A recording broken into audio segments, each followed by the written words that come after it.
විනා මේ මැජික් එකක් හෝ ප්‍රබන්ධයක් නොවන බව. මම කැමති තව සාකච්ඡාව අද සමාජයේ තිබෙන ගැටලුවකට යොමු කරනවා නම් දැන් අපි කතා කරා මේ පිනා යාම හේතු කොටගෙන මේ සුගති ලෝකවල දිව්‍ය ලෝකවල ඉපදෙන්න පුළුවන් කියලා. දැන් තව මතයක් තමයි අපි කතා කරන මේ චතුරාර්ය සත්‍ය. චතුරාර්ය සත්‍යයෙන් දුක්ඛ සත්‍ය. දුක කියන එක ඕනම තැනකට පොදුයි කියන එක. අපි කියන 31 තලය කියලා කතා කරනවා මේ සියලු තලවලට පොදුයි කියලා. නමුත් අද සමාජයේ කතා වෙනවා පින් කරලා දිව්‍ය ලෝකේ යන්න එහෙ තියෙන්නේ සැප විතරයි කියලා. දැන් දිව්‍ය ලෝකේ තියෙන්නේ සැප විතර නම් කොහොමද දුක්ඛාරය සත්‍ය කියන එක දිව්‍ය ලෝකයට බලපාන්නේ කියලා පොඩි පැහැදිලි කිරීමක් කරන ශම්මික මහත්මයාගේ. ඔව් දැන් මෙහෙමයි ඔතන දැන් ඒගොල්ලන්ට මේ පේන දේ වරදක් වෙන නැහැ මේ රජු මහත්තයා. දැන් ඒගොල්ලෝ කියනවා මේ හේතු ටික සකස් කරන්නකෝ. දැන් ඒගොල්ලෝ දන්නේ එච්චරනේ. දැන් ඒගොල්ලෝ කියනවා මේ දම්පැන් දෙන්න. අසරණයන්ට උදව් කරන්න. දැන් මේවා හරි වැදගත් කාරණා. මේවා ඇත්තටම අපි විශේෂයෙන්ම සමාජයේ මේවා කරන අයට ගැරහීම නොකළ යුතුයි. අනිවාර්යයෙන්. ඒක කිසිසේත්ම අපි කරන්නේ නැහැ. ඒවා ඉතා පැහැදිලිව ලෙසම මේ මිනිස්සු ඒවා කරනවා නම් ඒ සත්‍ය කරනවා නම් ඒක ඔවුන්ට පිහිට පිණිස හේතු වෙනවා. ඒක අවිවාදයක් නැහැ. හැබැයි දැන් සකස් කර ගැනීම සසර තුළ ඔවුන් ඒ සිත පිනා යන ස්වභාවයෙන් ඉඳලා උදාහරණයක් විදිහට අපි කියමු කෙනෙක් මරණ මංචකයේදී අර කර්මානුරූපීව මේ හිතේ ප්‍රකට කර ගැනීම. තේරෙනවද? කර්මානුරූපව අපි කියමු සුදු පැත්තක් කියන. මේ අය කළු සුදු කියලා ගමු. ඔව්. තමාගේ කර්මානුරූපීව සුදු පැත්ත ප්‍රකට කර ගැනීම. ඒ සුදු පැත්තට අදාළව ඒ කියන්නේ විශේෂයෙන් එයා කුසලයට සමීප කරපු කෙනෙක් සහ කුසල කරලා තියෙන්නට පුළුවන්. තේරෙනවද? කුසලයේ කියන්නේ සාපෝලින්ම අතහැරලා කරන්නටත් පුළුවන්.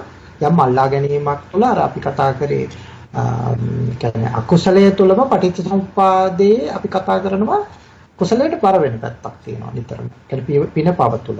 තේරෙනවද? අකුසල මූල පටිච්චසමුප්පාද පින කියලා කියන්නේ නිතරම කතා කරන්නේ කුසල් පැත්තට බර ඒක කතා කරන්නේ. කියන්නේ යම් තැනකදී කෙනෙක් අතහරින තැනටම ආවොත් අර පිනේ අග්‍රභව කියන්නේම ඇත්තටම එතනින් එහාට අපි කතා කරන්නේ අතහැරීමකින් කුසල් කියන කාරණාව. ඒක අපි ඉදිරියේදී පැහැදිලි කරමු. නැත්නම් පින සහ කුසලයේ කියන කාරණාව ගොඩක් අය වරදොල කතා කරගන්නවා. ඔව්. ඒක ගැටලුවක් නෑ. නමුත් දැන් මෙතන මේ ප්‍රකට බව සුදු පැත්ත මතු කරගත් සත්වයා මරණයෙන් මතු අර කර්මය හේතු කරගෙන එයා දැන් උපතකට යනවා. ඒ උපතකට යනකොට ඔහු ඒ සත්‍යයට ඒ සියලු වටපිටාව දැන් සැකසීලා තියෙනවා. එතකොට ඒ කාරණාව එයාට විපාක දෙන්න පටන් ගන්නවා. දැන් මෙහෙම හිතන්න උදාහරණයක් විදිහට දැන් අර අපි බස් එකක් ගැන කතා කරන්නේ. මොකද දැන් රියදොරෙක් නගිනවා. නැගලා ඊටාම පළවැල තියෙන, හරිම ලස්සන කඳු ඇටි තියෙන, අලදොල තියෙන මේ නිම්නාරා මේ භාවනය කරනවා. දැන් මෙයාට කිසිම ප්‍රශ්නයක් නැහැ. හරි සර්පයි. දැන් මෙයාට තියෙන්නේ විඳීමක් නේතන. තේනවද? විඳීමක් තියෙනවා. දැන් මෙයාට කිසි දෙයක් නෑ. අර ස්වභාවයට අසු වෙලා ඉවරයි. පැහැදිලි වෙන දෙයක් මෙයාට කරගන්නටත් බෑ. දැන් ඒ තුල මෙයා සිතේ ඒ තත්ත්වේ පවත්වන දැන් මෙයා යනවා. හැබැයි අපි කියමු මේ ඔක්කොම ඉවර වෙලා නිකන් අපි හිතමුකෝ කරකශ කටුක කාන්තාර සහිත ප්‍රදේශයකට අවතීර්ණ වෙනවා. දැන් මෙයාට එතනින් එහාට ගමන කොහොම වෙයි? හැබැයි ධාවනය වෙන්න එපා. නේද? ධාවනය වෙන්න ඕනේ. අර ටික එතකොට මෙයා දැන් හරි පහු කරන් ආවා. අන්න ඒ වගේ යම් තලයක සැපේ පිණිස ගියත් නැවත ඒ කර්මය ගෙවුනට පස්සේ ඊළඟට නැවත ඔහුට විපාක ඊළඟට තියෙන විපාක කර්ම ප්‍රකටභාවය ඇති කරගත්ත දේ කළු වෙන්නටත් පුළුවන් නැවත සුදු වෙන්නටත් පුළුවන්. ඒක අපිට තීරණය කරන්නට බෑ. ඒක න්‍යායාත්මකව කර්ම විපාකයේ සහ අර යාම ධර්මයන් මතයි ඒක පැනනගන්නේ. එතකොට එතනදී යාට ගොඩක් විට අපි දැකලා තියෙනවා දැන් ත්‍රිපිටකය අසුර කරලා ගත්තත් ගොඩක් විට මේ විවිධ තැන්වල සඳහන් කරනවා මම දිව්‍ය තලයේ හිටියට සමහර සත්‍යෝ කියනවා මට යන්න තියෙන නිරේට මේ කියනවා ඒ තියෙනවා අපි දන්නවා ඔය ප්‍රේත වස්තු විමාන වස්තු වගේ කාරණාවලදී පෙන්වලා තියෙනවා ඒ කාරණාව තියෙන ටික මම මේ මුලාශ්‍රයක් පෙන්වන නිකා එතකොට නමුත් මේක න්‍යායාත්මක තත්ත්වය අරකයි ඉතින් අනිවාර්යයෙන්ම යාළුවා ඊළඟට අර භවය ප්‍රකට කරනවා අතෙන්ට යන්න තියෙනවා නිරසත් එක්කෙන්න තිරිසන් සත්ත්වෙක් වෙන භවය ප්‍රකට කළා. ඉතින් ඒ කර්මානුරූපය ප්‍රකට වෙලා. එතකොට දැන් එයාට එතෙන්ට පෝෂණයක් දෙන්න අවස්ථාව උනේ නැහැ. අර මගේ එනකොට ඒ සැප විඳ නේ ආවේ. ඒක පංචකාමයේ එදී ආවේ. හරිද? ඒ තුලත් කර්ම රැස් කරගත්තා එයා. තේරුණාද? කර්ම රැස් කරගත්තා. රාගෙන් බැඳිලා නේද? කර්ම රැස් කරගත්තා. ඉතින් එන්නේ එතනදී නැවත වර කර්මයේ ප්‍රකට වෙලා යනවා. දැන් මෙන්න මෙතනදී හරිම වැදගත් කාරණාවක් රජු මහත්තයා සමාජගත කර යුතුයි. කෙනෙක් හිතන්න පුළුවන් රජු මහත්තයා දැන් හිතන්නකෝ මම කතා කරන අපිට සිරිපාල කියලා කෙනෙක් ඉන්නවා. සිරිපාල පින්දාම් කරලා මැරිලා සිරිපාලද මේ යන්නේ දිව්‍ය තලෙට. එහෙමනේ දැන් සමාජය හිතන්නේ. අන්න එතනදී අර ආත්මවාදයට රුකුල් දීමක් තමයි වෙන්නේ. එහෙම කාරණාවක් බුදුදහම සඳහන් වෙන්නේ නැහැ සහ න්‍යායාත්මකව එහෙම සිද්ධ වෙන්නේ නැහැ. මේක මම පොඩි සරල උදාහරණකින් පැහැදිලි කරන්නම්. මම හිතනවා මේවා මේ සමාජයට මේවා කියනකොට අර අපි කිව්වා වගේ මේක මේ අద్భుත ආශ්චර්ය මැජික් එකක් ලෙස පෙන්වන්න ගිහිල්ලා තමයි මේ මිනිස්සු ගොඩක් කලාවට මේ කාරණාවන් තුළ සිරවුනේ. ඒ කාරණා තමයි මගේ අද. මෙන්න මෙහෙම හිතන්නකෝ. අර අපි ඔය ටික ඉස්සල්ලා කතා කරා මම හිතන්නේ වෙන පෙර සාකච්ඡාවක කතා කරා. දැන් අර පෙට්‍රල් වගේ ඉන්ධනයක් දහනය කරලා ඒ තුලින් පැන නගිනවා තාපය සහ ආලෝකය. හරිද? එතකොට ආලෝකය සහ තාපය කියන කාරණා දෙක පැන නැගුණේ පෙට්‍රල් වලින්. තේරෙනවද? ඔව්. පෙට්‍රල් වලින් තමයි පැන නැගුණේ. එතකොට මට කියන්න පෙට්‍රල් තියනවාද දැන් අර ආලෝකයේ තාපය තියනවද? නැහැ. මෙන්න මේ බඳු හේතුඵල ධර්මතාවයකින් හේතු ටිකක් සකස් වීමෙන් ඇති කරගන්න ඵලය අර ප්‍රකට කරගන්න දෙය අතන කර්මානුරූපීව සත්ත්ව පුද්ගල භාවයක් මත පැන නැගිලා නැවත සත්ත්ව පුද්ගල භාවයක් ලෙස පැන නැගීම තමයි. එතකොට එතන සිරිපාල ලෙස ඉපදුනාය කියලා කියන්නේ. එතකොට දැන් කෙනෙක් තර්ක කරනවා මෙන්න මෙහෙම. එහෙම ගියාය කියනවනේ මේ මම අසවල් ලෙස හිටියා. ඉතින් අර මට උත්තරේ දෙන්න තියෙන උත්තරේ දැන් මෙහෙම කාරණා තියෙනවා. මේ සාමාන්‍ය ප්‍රඥාවට ගෝචර නොවන කාරණා මේ විඥාණයෙන් විමස ගන්නට බෑ මිනිසුන්ට. මේක එතකොට ඒගොල්ලන්ට ඒක අద్భుතයි ආශ්චර්යයි. පැහැදිලිද? ඒක වාර්තාවක් නැහැ.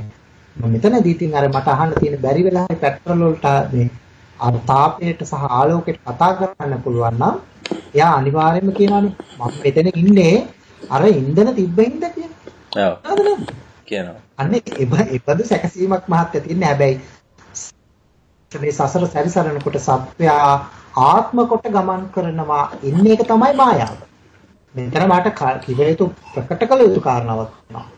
මේ රූපය පෙන පිටක්. වේදනාව දිය බුබුලක්. සංඛාරය මේ කෙසෙල් කඳකින් අරටු වෙනවා. හරිද? කෙසෙල් කඳ වල අරටු වෙනවානේ. ඒ වගේම මේ සංඥා කියන්නේ මිරිඟුවක්. මේ මත පැන නැගෙන විඥානය කියන්නේ මායාව. මේ පංච උපාදානස්කන්ධයේම මායාවක් කොට දක්වලා තියෙනකොට බුදුරජාණන් වහන්සේ ඕක තියෙන දෙයක් ලෙස අපිට ප්‍රකට කරන්නට ඕ සමාජගත කරන්නට හැකියාවක් නැහැ. එහෙම කාරණාවක් නෑ. හැබැයි මායාවක් කියුම්පම්මින් කිසිම කෙනෙකුට මේක අවබෝධ කරන්න බෑ. මේක මායාවක් කියලා දැන් රජු මහත්තයා රහත් වුණාද? මම කියනවා මේ මායාවක් රජු මහත්තයා. මේ පංච උපාදානස්කන්ධ මායාවක්. ඕක අතහැර දමන්න. දැන් මම රජු මහත්තයා රහත් වෙන්න බෑ. එහෙමනම්. එහෙම වෙන්නේ නැහැ. අවබෝධ කරලා දැක ගන්න ඕනේ. මේක තමයි බුදුරෙක් මේ කාරණාව තුළ මේ සසරෙන් එතර වන්නට උන්වහන්සේලා පහළ වෙලා මේ සැඟවුණු ධර්මතාවය මතු කරන්නේ. එතකොට එතනදී විශේෂයෙන්ම ආර්ය සත්‍ය දෙකක් තියෙනවා. මුලින්ම මිනිස්සුන්ට අපේ අතරම අපේ දේශකයන් මේක මතු කරන බවක් මම දැකලා නැහැ. එතන සමහර දේශකයෝ ඉන්නවා. ගෞරවනීය සෙල්ලම මතු කරනවා මේ දුක්ඛේ හට ගැනීම කියන මේ පරම සත්‍ය දෙක මේ ආර්ය සත්‍ය දෙක. අනේ මේ ආර්ය සත්‍ය දෙකෙන් තොරව ඔබට නිරෝධ මාර්ගය කියන එක කතා කළ හැකිද? කතා කළ හැකිද? කතා කරන්නට බෑ. එහෙම කාරණාවක් කරන්න. එහෙමනම් පළමු කොට දුක්ඛ සමුදය කියන ආර්ය සත්‍ය දෙක. මෙන්න මේ ආර්ය සත්‍ය දෙක මේක කාටවත් වෙනස් කරන්නට බෑ. මේක මං හිතන්නේ කිසිම කෙනෙකුට වෙනස් කරන්නට බෑ. ඒ කියන්නේ වෙනස් කරන්න බෑ කියලා මම අදහස් කරන්නේ මේ කාරණාව මෙහෙම නැතයි කියන්නට බෑ. එතකොට සියලු බුදුරු පැමිණිලා චතුරාර්ය සත්‍ය දැන් මතු කරන්නේ මේ රාජු මහත්තයා මේ දේශනාවලින් මතු කරන්නේ. ඔව්. එතකොට සියලු බුදුරු එක දෙයක් කියන්නේ ඇයි? හොඳට තේරුම් ගන්න. සියලු බුදුරුන් ඇවිල්ලා දැන් අපි කතා කරන්නේ ගෞතම බුදුරජාණන් වහන්සේගේ ඉඳලා පෙර සියලු බුදුරු කතා කරලා තියෙන කොහොමද කියන්නේ? චතුරාර්ය සත්‍ය දේශනාව. මේක තමයි කියන්නේ. එතකොට එහෙමනම් මේක නොවෙනස් ධර්මතාවයක් කියන කාරණාව ඉතාල පැහැදිලියි. මෙන්න මේක තමයි මතු කරන්නේ. ඉතින් ඒක නිසා දුක දුකේ හට ගැනීම කියන කාරණාව තුල තමයි රජු මහත්තයා අපි විශේෂයෙන්ම සංසාර චක්‍රය කියන කතා කරන්නේ සහ නිරෝධ මාර්ගය කියන කාරණාව තුළ තමයි අපි කතා කරන්නේ ධර්ම චක්‍රය. ඒතරක් චක්‍රයක් තියෙනවා. හරිද? ඒක මම කියනකොට දැන් ගොඩක් අය හිතනවා මොකද්ද මේ කියලා. ඒවා ඉතින් අපි ඉදිරියේදී කතා කරමු. මොකද මේ ධර්මයේ කතා කරන්නට ගියොත් අපිට කාලය මදි. ඇත්තටම මෙච්චරට මේ ගැඹුරු ධර්මතාවයක් හැබැයි ගැඹුරු නෑ. ඒක අවබෝධ කළ යුතුයි. ඉතින් ගැඹුරු කියලා අතහරින්නේ නෙවෙයි. ලේසි කියලා මේ ගැඹුරු කියලා මේක විමස ගන්නෙත් නැතුව ලේසි කියලා නිකන් උඩින් දකින්නෙත් නැතුව තා මනමින් ඥාන මේ කාරණා මත කරගන්නට තමන්ට හැකියාව තියෙනවා. අනිවාර්යයෙන්. එතන අපේ රජු මහත්තයා මට පොඩි අවස්ථාවක් දෙනවාද රනිල් චම්මික මහත්තයා අර මතු කරා යම් තැනක මේ කාරණා දෙකක් ඒකම එක කාරණයක් කියනවා නම් මේ සිරිපාල මරණින් මතු සිරිපාල වෙනවා.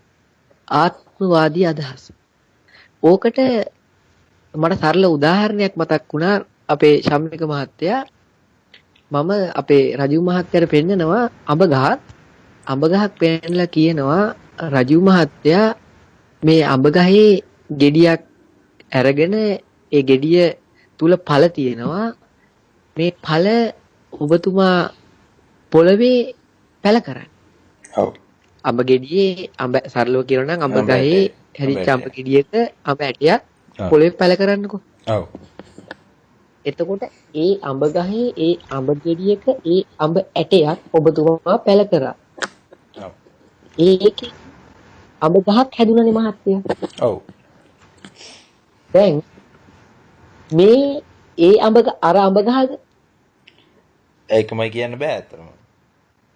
නමුත් අර මුල් අඹ ගහේ තිබ්බ ගුණයන් අරකේ නොතිබෙනවා කියලා කාටද තර්ක කරන්න පුළුවන්ද? ඒ රසය ඒ ගුණය බෑ එහෙම කියන්නත් බෑ. මොකද ඒකේ ලක්ෂණ මේකට එන්න බොහෝ දුරට ඉඩ තියෙනවා. ඒකට පරිසර සාධක ආදී අනිකුත් ධර්මතාවයන් බලපාන්නේ නැහැ කියලා කියන්න පුළුවන්ද? බලපෑම නිසා වෙනස්කම් ඇති නොවෙනවා කියලා කාටද කියන්න පුළුවන්? බෑ අනිවාර්යෙන්ම ඒ ඇතිවීමටත් හැකියාව තියෙනවා. ඉතින් බලන්න අපේ ගොඩක් අය ඊටාම සරලව ආවට ගියාට කතා කරන්න හදන විෂයක කොච්චර ස්පර්ශ කරන්නවත් නොහැකි අචින්තහීය භාවයක් තියෙනවා. අනිවාර්යෙන්ම. අන්න ඒ උදාහරණෙත් එක්කලා ඊළඟ කාරණාව සම්මික මහත්තයා හරි ලස්සනට පැහැදිලි කරා. ඒ උදාහරණෙත් එක්කලා මේ පංච උපාදානස්කන්ධයම මායාවක් දුකයි. සංචිත්තේන පංච උපාදානස්කන්ධා දුක්ඛ. අන්න එතනම මේ පංච උපාදානස්කන්ධේ මායාකාරී බව දැක ගන්න කෙනාට නේද මේක මායාවක් වෙන්නේ. ඔව් අනිවාර්යයෙන්. ඒ නිසා ලෝකයේ තුල දුකටපත් වෙවි පංච උපාදානස්කන්ධය හට ගන්න තැන ඉන්න කෙනා මේක මායාවක් බව දැකලා දින්නේ නෑ. එතකොට මායාවක් කොට දැක්ක කෙනා මේ මායාවක් බව කිව්වා කියලා එයාට ඒක වටහා ගන්න පුළුවන් ද එයා තුලින් දකින්නක බෑ. අන්න ඒ නිසාම මෙය මායාකාරී භව කියන එක නැත කියන අර්ථයෙන් සමාජ සම්මුතියට කියන්න ගියොත් ඒකත් අන්තයක්. ඔව්. ඇත කියන අර්ථයෙන් කියන්න ගියත් අන්තයක්. අන්න ඒ නිසා බුදුහාමුදුරුව මේ අරහන්ත කියන සූත්‍රයේ ඔක පැහැදිලි කරනවා. මහණෙනි යම් කලක පටන් මහණ තෙමි. මේ පංච උපාදානස්කන්ධේ සමුදයත් අත්ංගමයත් ආස්වාදයක් ආධිනවයක් නිස්සරණයක් තතුසේ දැන උපාදාන රහිත මිදුනේද මහණෙනි ඒ මහණ අරහත්යයි. ඒක උන්වහන්සේගේ දැකීම අවබෝධය. අන්න ඒ නිසාමයි ලෝකයේ තුල අපි මේ දුකත් දුකේ හටගැන්මත් කියන කාරණය පදනම් මත පිහිටා ඒ නිදහස් වීම තුල නිවනත් මාර්ගයක් කියන කාරණා පෙන්වන්නේ. දැන් කෙනෙක් ලෝකයේ තුල කිසිවක් නැත කියන අර්ථයෙන් ගන්නවා නම් එයා පෙර නොඇසූ විරුද්ධහමේ දුක්ඛ සත්‍යයටත් සමුදය සත්‍යයටත් අභියෝග කරපු කෙනෙක්. ඔව්. එතන ඇත්තටම වෙන්නේ අවිද්‍යාව තුල සත්‍යය අර මායාකාරී භවයේ පැටලලා ඉන්නවා. මේක කාටවත් නැහැ කියන්න පුළුවන්. ඔව් චතුර මහත්තයා උතන හරි ලස්සන දෙයක් තියෙනවා දැන් චතුර මහත්තයා කියන කාරණාව තුළම අර දැන් බලන්න සතර පායට උඩින් යනවා ඊට පස්සේ. නියාමයන්ට උඩින් යන බවක් ඇති වෙන්නට කාරණාවක් වෙනවා. මේ කාරණා සකස් කිරීම. නේද? ඔව් පැහැදිලිව. ඔව් චතුර මහත්තයා ඒ මතු කරන තැන ඇත්තටම වැදගත්. මොකද එතන දැන් පැහැදිලි වෙන්නේ මට මෙතන මේ යමෙක් මේ සත්‍ය පවසනවා නම් පවසිය යුත්තේ මම ඇත්තද නැතද යන්න නොව එය තමාටම දැක ගන්නා මාර්ගය කුමක්ද යන්නයි. ඔව් දැන් රජු මහත්තයා උතන මේ මට තව කාරණාවක් මතු කරන්න ඕනේ. ඔකට මේ සම්බන්ධි කාරණාවක්. විශේෂයෙන් මේ ලෝකයේ දැන් මේ රජු මහත්තයාට ලෝකයේ තුල බලපුවාම නිකන් හොඳින් බලන්න. නිතරම උතුර කිව්වොත් ඔයාලට මතක් වෙන්නේ කොහොමද? උතුරු දිශාව. ඔව් උතුර කිව්වත් ඕකේ විරුද්ධාන්තයක් මතක් වෙන්නේ නැද්ද ඔබතුමාට? ඔව්. උතුර දකුණ නිතරම යුගල ලෙස. ඔව්. ඔව් මේ කියන්නේ මේ නිකන් දෙපැත්තක් නිතර පෙන්වන්නත්. මේක අපි ද්විතාවය කියලා කතා කරනවානේ සමාජයේ. ඔව්. දැන් ඉස්සල්ලාම මේ පිනපව කියනකොට ද්විතාවයක් ගැන නෙමෙයි සඳහන් වෙන්නේ. ඔව් බලන්න. ඔව්. පින සහ පව දෙපැත්ත. එතකොට දැන් අපි මේ කතා කරන කාරණාව තුළ පැත්තක්. මොකද බලන්නේ හැමතැනම දෙපැත්තක් තමයි කතා වෙන්නේ. හැබැයි තුන්වෙනි පැත්තක් දැන් ඉදිරියට කතා වෙනවා. දැන් අර අපි කතා කරේ ඒකනේ ලෝකෝත්තරේ ලෞකික ගත්තත් පැත්තක් නේද? ඔව් අපි එතනදී මම දැක්කා. ඔව් මාතකදී එතනට යන කලින් ඇත්තරම ඔය තුන්වෙනි පැත්තක් සම්බන්ධව චතුර මහත්මයා යමක් මතු කරා. අපි එතනින්ම ශම්මික මහත්තයා තව විවරණයක් ගත්තොත් එහෙම දැන් අවබෝධයෙන් පිනපව දෙකම බැහැර කරන්න කියලා කලින් චතුර මහත්තයා මතු කරා. මෙන්න මෙතනින් මම හිතනවා මේ තුන්වෙනි පැත්තට ප්‍රවේශයක් ගන්න පුළුවන් කියලා. ඔව් ඒක තමයි දැන් මට මෙතන අවශ්‍ය වෙන්නේ රජු මහත්තයා මේ සමාජයේ යනවා කතිකාවතක් මේ දීතාවේ අතහැර දමන්න කියලා. දැන් මම මෙහෙම කියන්නේ මහත්තයා සත්වපුද්ගලයෙක් ලෙස ඉඳිමින් මහත්තයාට උතුරු දකුණ නැති වුණොත් මොකද වෙන්නේ? මට කියන්න බලන්න. සරල මොකක් කරේද? කරකොල අතහැරිය වගේ නේද? ඔව් ඒක හරි. කියන්නේ ඔන්න ඕක තමයි අවබෝධයෙන් බහැර කර යුතුයි කියන්නේ. අත හරින්න යන්න බෑ.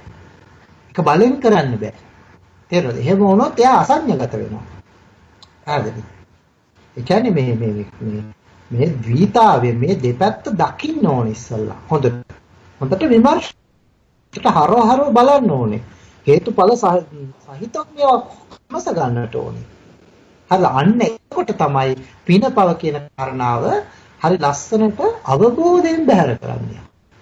මේක හරි ලස්සනට බුදුරජාණන් වහන්සේ පෙන්නලා තියෙද්දී ඒ කියනවා පටන් ගත්ත තැනදී මේ සත්පුද්ගල ස්වභාවයෙන් කෙනාට පැත්ත අතහැර දමන්න. විසිකරන්න. විසිකරොත් මෙයාට යන්න පුළුවන්ද? අනතරම නතර වෙනවා. යන්න බෑ. මාර්ගය තුල ලෝකෝත්තර ලෞකිකය කියලා කතා කරන්නේ ඔය ද්විතාවය පදනම් කරගෙන. හරිද? ඒකේ පිටයක් කතා කරන්නේ දැන් අර අපි ඔක ඇත්තටම මේ දැන් ත්‍රිපිටක වහනෙම සඳහන් වෙනවා ඔය ත්‍රිපරිවට්ටය කියලා අපි කතා කරන්නේ මම හිතන්නේ මේ චතුර මහත්තයා ඒ සම්බන්ධයෙන් නේද? පැහැදිලි කිරීම සිද්ධ වෙන්නේ එතන.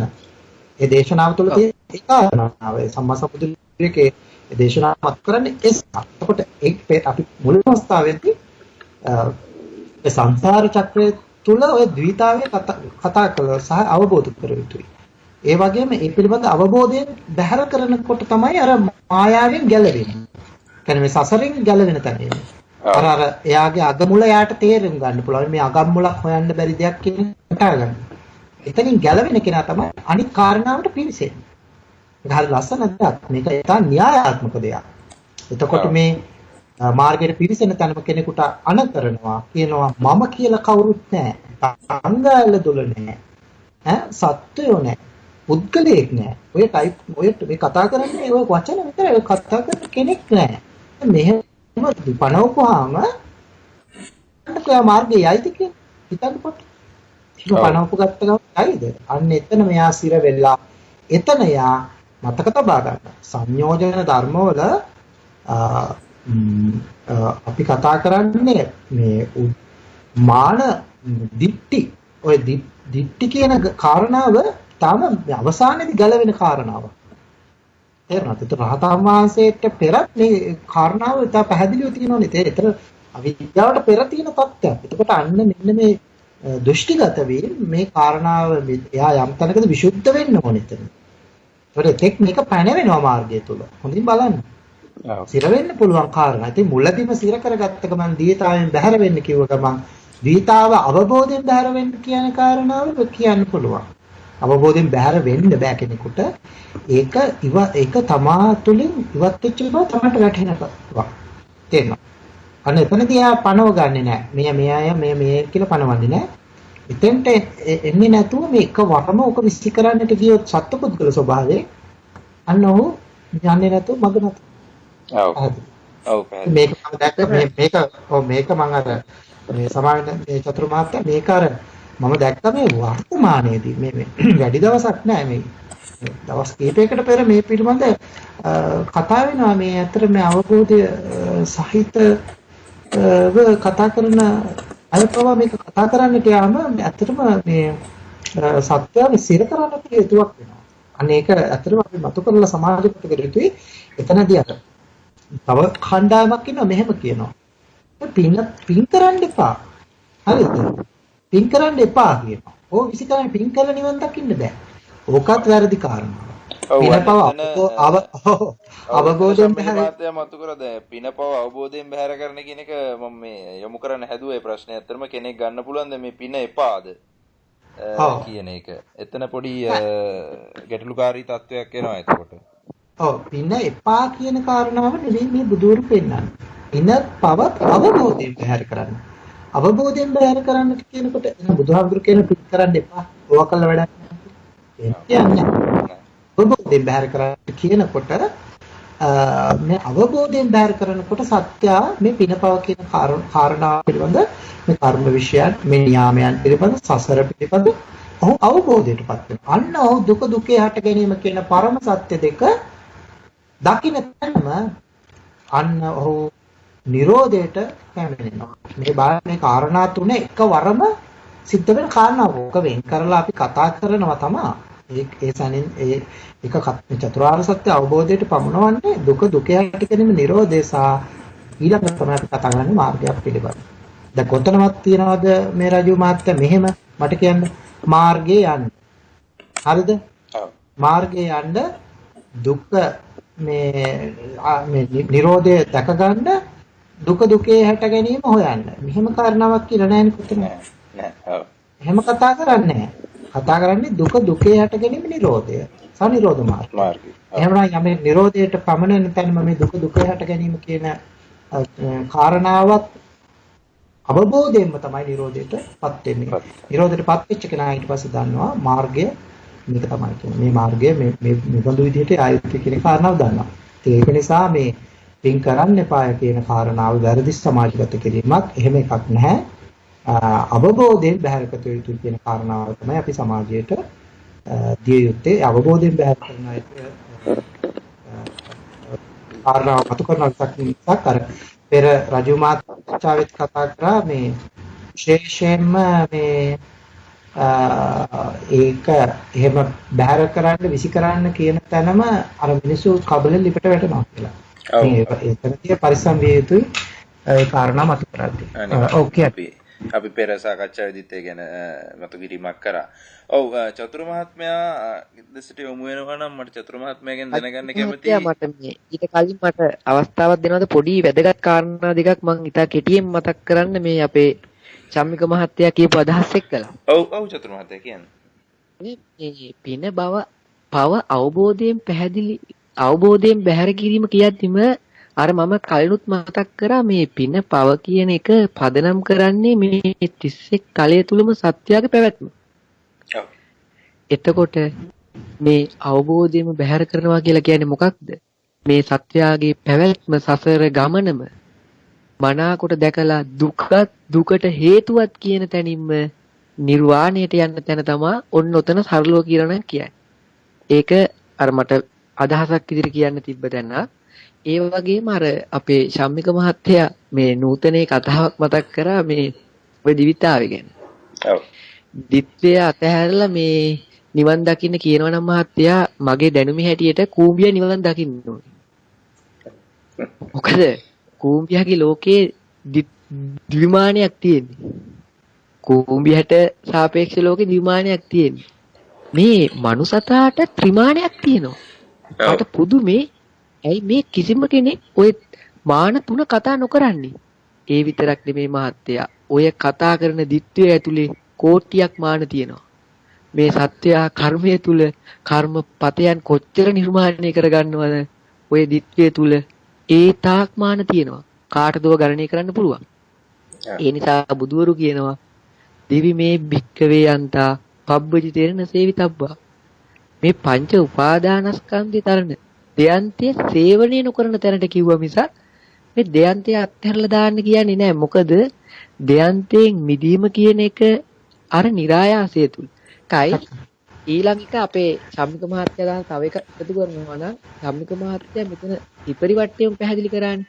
ඔව්. එතෙන්ටත් කාරණයක් එකතු කරද්දී බලන්න අපි දුක කියන තැන මම කියන තැනම අන්න එතනම වට තුනක් කතා කරනවා. ඕලාරික අරූප මනෝමය කියලා.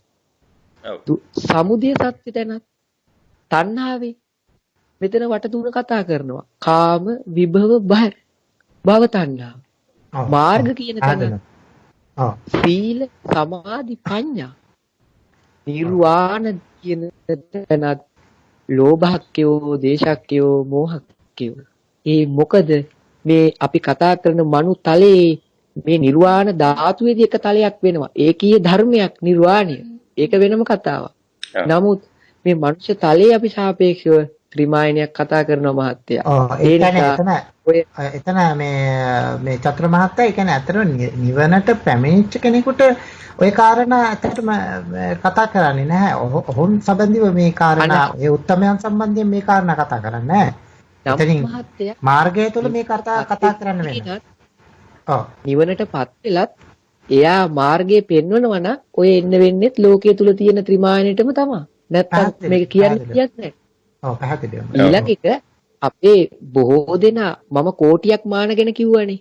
මම දැන් ඔබතුමාට කියනවා කෝටියක් මාන වලින් එක මොහොතක නිදහස් වෙන්න තැන. බලන්න පොට්ටපාද සූත්‍රයේ බුදුහාමුදුරු පැහැදිලි කරනවා ඕලාරිකෝ අත්පටිලාභෝ මනෝමය අත්පටිලාභෝ අරූපෝ අත්පටිලාභෝ පහනාය ධම්මං දේසේති. මේ කොතනද? කාරණීය මෙත්ත සූත්‍රයේ සක්කෝ උජූත සූජූත සුවතෝ චස්ත මෙන්න සතර අනුපස්සනාව මුදු අනතිමානී හිත හීලෑ වෙනවා අනතිමානී වෙනවා මේ ත්‍රිමායනෙන්ම මිදෙන තැනටපත් වෙනවා. අන්න ලෝකෝත්තර ප්‍රථම ධානයේදී කියනවා සම්දිට්ඨික නිබ්බාණය දැක ගන්නවා. ඔව්. ඒ නිසා මේ කාරණාවල ඉතා ගැඹුරු තැන් තියෙනවා. ඒ නිසා අර සරල අර්ථයෙන් මතු පිටට අර සාමාන්‍ය භාවිතාවල මේක කියද්දී ඒ කතා කරන අය පවා බොහොම ප්‍රවේශම් විය යුතුයි. නැත්නම් වැරදි සහගත අර්ථ සමාජගත වෙලා ලොකු හානියක් වෙන්න පුළුවන්. වෙන්නද පුළුවන්. ඔව් ඔව්. ඒ වගේම රජු මහත්තයා මෙතන මේ තව කාරණාවක් කරන මේ 31 තලය කියලා කතා කරනවා. ඔව්. ඒතකොට දැන් සමාජයේ තියෙන අලුත්ම මේ යොමුක් 31 තලය කියන්නේ මේ බමුණු මතයක්. හරි. 31 තලයේ බමුණු මතයක් මේ බමුණ තමයි ඕක කරන්නේ. නිගණ්ඨය තමයි ඕක කරන්නේ ආදි වශයෙන් කියනවා. ඒ වගේම මම දැකලා තියෙනවා අධර්ම දේශනාව පවා මිනිස්සු සැක පහල කරලා තියෙනවා. ඔව්. ඒක පවා කියනවා. ඉතින් මතක තබාගත යුතු කාරණාවක් තමයි දුක දුකේ හට ගැනීම කියන කාරණාව තුළ මේ දුකේ හට ගැනීම කියන සත්‍ය තුළ එතනත් අපි අග්‍රඵලයක් ගැන කතා කරන්නට පුළුවන්. මොකද්ද මේ අග්‍රඵලය? මනුස්ස තලයේදී ඔකේ සක්විති රජුරෝ කියන්නේ හරි අග්‍රඵලයක් උතන. ඔව්. දැන් සක්විති රජ කෙනෙක් න්‍යායාත්මකව බිහි වෙන ආකාරයක් තියෙනවා. තාම හේතුඵල සහිතයි. න්‍යායාත්මකයි. මේවා මේ මිනිසුන්ට විසි කරන්නට මේ කිසිම අවබෝධයකින් තොරව ඒවා විසි කර දමන්නට බෑ. ඒවා න්‍යායාත්මක ලෙසම මේ විශේෂයෙන් මේ චතුරාර්ය සත්‍ය තුළ ඔය මූලික සත්‍ය දෙක තුළ දෙන අග්‍රඵලයක් තමයි සසර සංසාර චක්‍රයේ තියෙන අග්‍රඵලයක් තමයි මේ සක්විති පදවිය කියන්නේ. මේක මේ විසි කරන්නට පුළුවන් කාරණාවක් නෙවෙයි. මේවා මේ සමහර අයට හරි පුදුමයි. මේ එහෙම සක්විති මේ ලෝකයක් පාලනය කරන රජවරු බිහි වෙනවා. ඔව්. එහෙම හිතනවා. ඒවා බොරු නෙවෙයි. මේවා බොරු හෝ මුලාවක් හෝ චිත්‍රපටයක් හෝ ලෙස දක්වන මට්ටමට අර මිනිසුන්ගේ ප්‍රඥාව හීන වෙනවා රජු මහත්තයා. ඒකයි මේ අවබෝධ කරගන්නට බැරි. ඉතින් ඒක නිසා ඒ වගේ තියෙන පරම සත්‍ය දකින්නට ඕනේ. ඒ සත්‍ය තුළ හැබැයි බුදුරජාණන් වහන්සේ එක පෙන්නනවා. දැන් මේක අවබෝධයෙන් බැහැර කරන්නද කියන්නේ පෙන්නලා කියනවා ලස්සනට. ආස්වාදයේ ආදීන නිස්සාරණය කියන කාරණාව මත උන්වහන්සේ නිතරම දේශනාව පමුණුවන්නේ ඇයි? මේක පෙන්නනවා ඉස්සල්ලා. පෙන්නලා උන්වහන්සේ කියනවා මේ සක්විති රජුරු මෙන්න නිරයට යනවා. මේ බලන්න මේ කර්ම වෙනස් කරගෙන මේක අල්ලගෙන හිටියොත් මොකද වෙන්නේ? මේ බලන්න. එනේ බුදුවරු පෙන්නනවා මේක. පැහැදිලිද?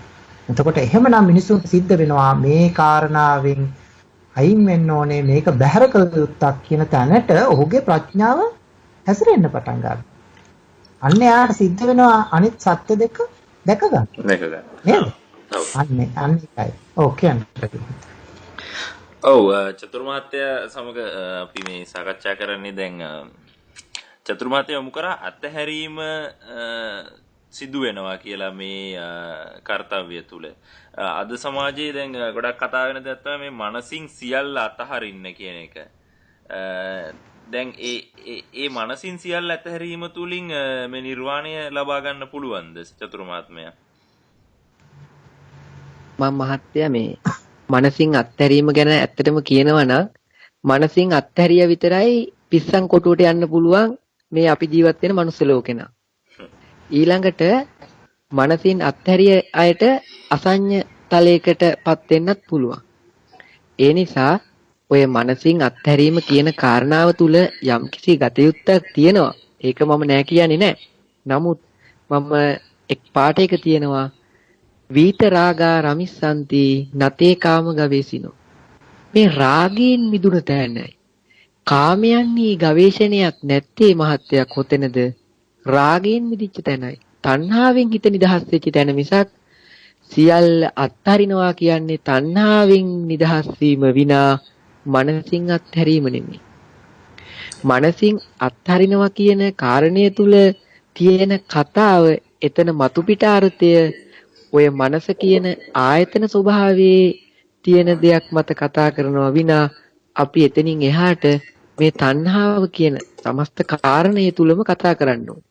මොකද මේක එතන චතුර්මාත්‍ය එතන මේ මෙන්න මෙහෙම උදාහරණයක් දැක්කොත් නිවැරදිද කියන්න මට ඔතනට පෝෂණයක් සපය යුතුයි. දැන් ඔය මහත්තයා මොකද දැන් අපි මේක ඇත්තටම සමාජයේ සරලව මේක දකින්නට පුළුවන් අයට මේක පොඩ්ඩක් විවර කරන්නට තමයි ඇත්තටම මේ අපි මේ කාරණාව වතු කරන්නට ඕනේ. දැන් මට කියනකොට ඔබතුමා ඔය කියන කාරණාවේදී මිනිස්සුන්ට අපහැදිලි බවක් එන්න පුළුවන්. මම කියතේ ඔබතුමා පෙන්නන කාරණාව ඉතාම නිවැරදි. එතනදී දැන් ඔබතුමා කියනවා මේ මනසින් අතහැරීම කලන්න ඕනේ මේ තණ්හාවෙන් සිත නිදහස් කරන එකක් මේ හා සම්බන්ධව කියන කාරණාව පෙන්නනවා. එතනදී දැන් උදාහරණයක් විදිහට ඔක මෙන්න මෙහෙම කිව්වොත් මේ චතුර්මාත්‍ය නිවැරදිද කියලා අපි කියමු රත්තරන් බඩු පුරපු මුතුමැණික් තියෙන මුත දේවල් තියෙන කාමරයක් තියෙනවා. මේකේ ඔය කිසිම දෙයක් නැති කෙනෙක්වත් තියෙනවා. තිබ්බාම දැන් මෙයා මේක රකින්නට සාහන වෙසක් දරන්නට ඔව්. නේද? ඔව්. මේක දකින්න සෑහෙන වෙසක් දරනවා. එයා මේ තුල දැඩි කම්පනයක, දැඩි පීඩාවක, දැඩි භීතියක, බයක වෙලිලා ඉන්නේ.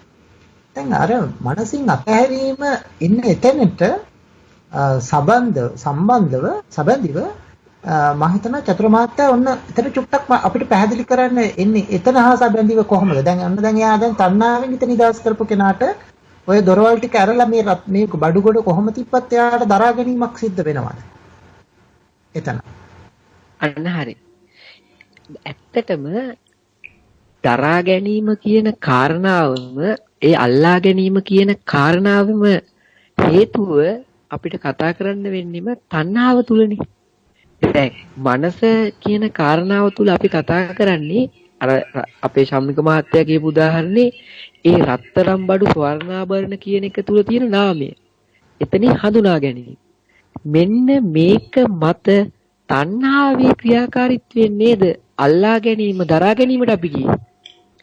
එතකොට යමෙක්ට මේකෙන් නිදහස් වෙන්න ඕනේ නම් අර යා තිබ්බ නාමය නැති කරන එක කරගෙන අසඤ්ඤ වෙන එකද නැත්තම් තණ්හාවෙන් නිදහස් වුණාම එයා අරකට දීලා තිබ්බේ වටිනාකමින් ඉන්නේ නැති වුණා.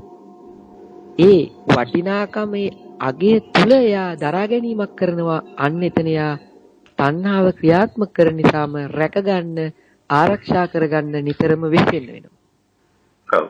නමුත් තණ්හාවෙන් නිදහස් වෙච්ච තැන අන්න එයාට අරක දරා ගැනීමක් නැහැ. ඒක එයාට හඳුනා ගැනීමක් කියන කාරණාව විනා එතන එයා දරාගන්නේ නැහැ. තණ්හාවක් නැත්තම් එයා එතන උපාදානිකට දැඩිව අල්ලා ගැනීමකට යන්න එතන යන්නේ නැහැ.